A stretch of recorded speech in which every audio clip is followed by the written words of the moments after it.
Hi, I'm Dr. Tom Palashewski from Emergent Health, Spine and Sport. Today we're going to talk about the knee and common injuries to the knee.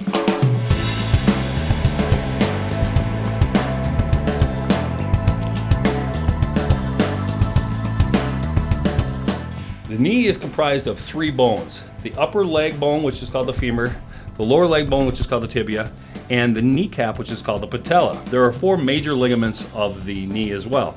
There's the MCL, which is the inside portion of the knee. There's the LCL, which is the outside portion of the knee. And there's two ligaments inside called cruciate ligaments. It's called the anterior cruciate ligament, which prevents movement of the lower leg going forward, and the posterior cruciate ligament, which prevents the lower leg from moving back. Now we're going to do an examination and assess the knee for injury. First thing to look at is for obvious swelling, bruising of the knee, or obvious deformity of the knee. Also, it's important to ask the patient what happened. The mechanism of injury is very important when assessing and evaluating the knee. First thing I like to do is check out the patella, the kneecap itself, by pushing it medially, laterally, inferior, and superior. While I'm doing that, I like to ask the patient if they feels any pain. We'll also look for grinding. There's a common disorder called the condylation patella, and it's common for people who have a rough inside of their kneecap. Next thing we're going to do is we're going to check the four major ligaments of the knee. First thing we're going to do is we're going to check the anterior cruciate ligament. This is done by supporting the leg, putting a hand on the back, pulling forward. This is stressing out the anterior cruciate ligament. What I'm looking for is what I call ledging. I look for a little space that develops when I pull forward. Also, I ask the patient if there's any pain, and I'm looking for what we call sloppiness in the joint itself. The injuries of the ACL ligaments are normally done when a patient has stopped abruptly, say an athlete or whatever, stopped abruptly and changed direction. Next joint I'm going to be checking is the posterior cruciate ligament. Same thing, but the opposite direction in a sense. What I'm going to be doing is pushing down on the lower leg, looking for some ledging going on here, asking the patient if there's any pain involved with that, and also looking for a sloppiness of the joint. This ligament is less injured because it's only usually done when there's a direct impact to the lower leg forcing it back. The next ligament we're going to test is the medial collateral ligament. This is the inside of the knee. What we do is then we stress the knee inward like that. Once again, I'm feeling for kind of a sloppy feeling to the knee as well as pain by the patient. The next one is the lateral collateral ligament. It's the opposite way. I take pressure in the inside of the knee, push down, and stress the joint out as well. Put it through some range of motion, feeling for any looseness of the joint itself, sloppiness, and also once again pain from the patient. The next thing I want to check is the meniscus. The meniscus, once again, is a fibrolaginous disc that's in between the lower leg, the tibia, and the femur. What I want to do is I want to put pressure straight down on the patient and move around a little bit, feeling for any kind of crepitance or noise in there, and asking the patient if there's any pain.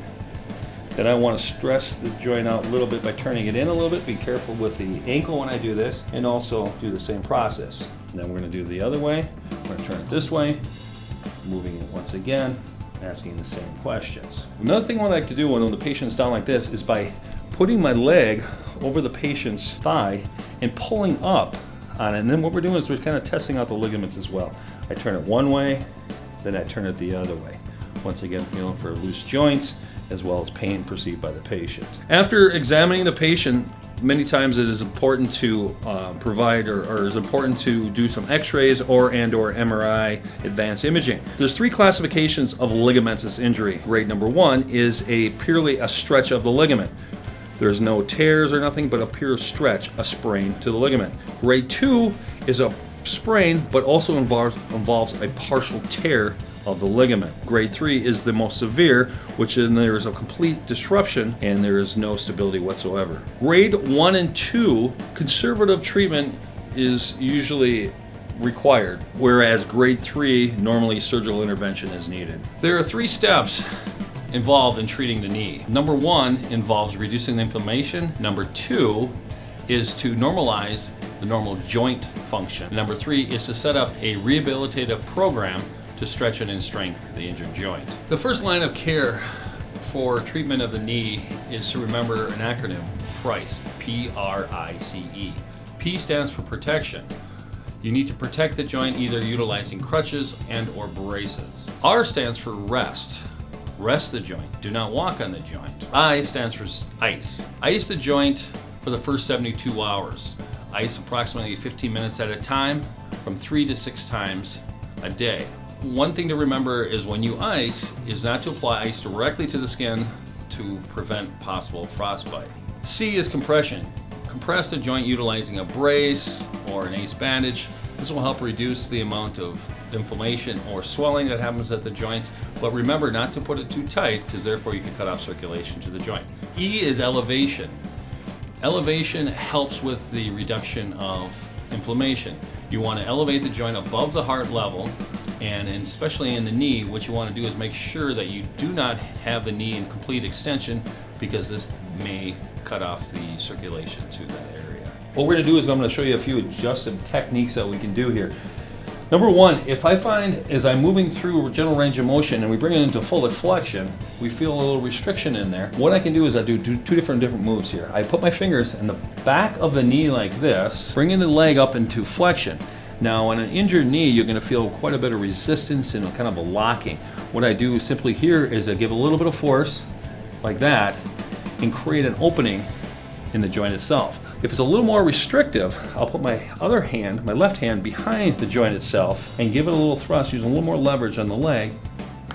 And then right there, we'll get a little bit of movement, as we heard a little pop in there as well. When we put a leg into full extension, what happens, there's two components, a coupling action that happens here.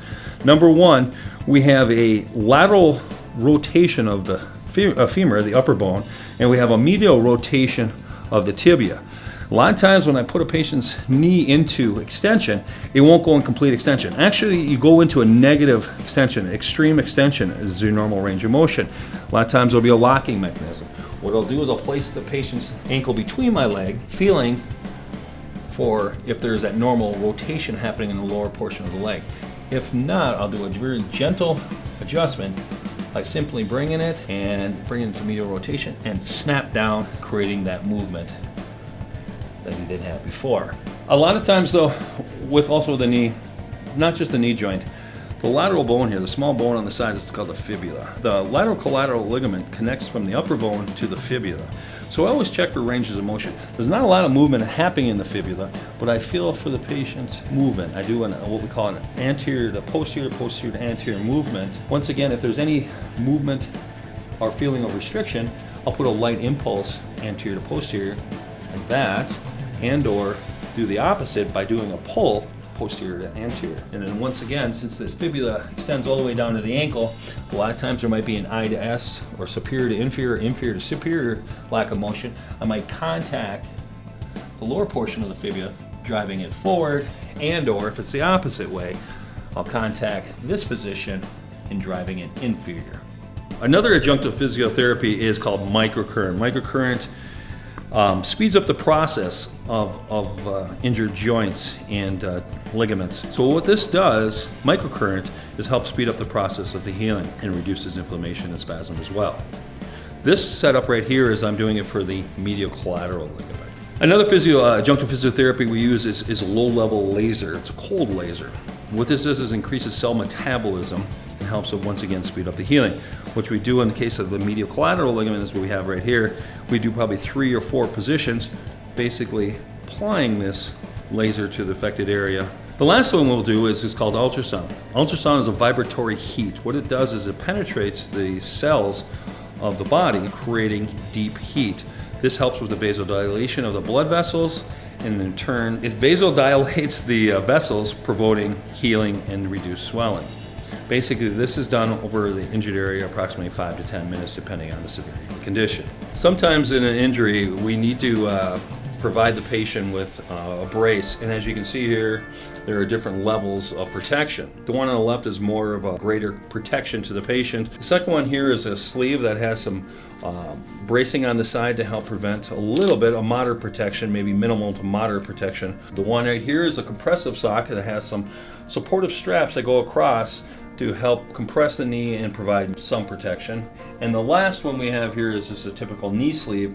This doesn't really provide too much protection, but what it does is help compress the knee and therefore decrease inflammation and swelling.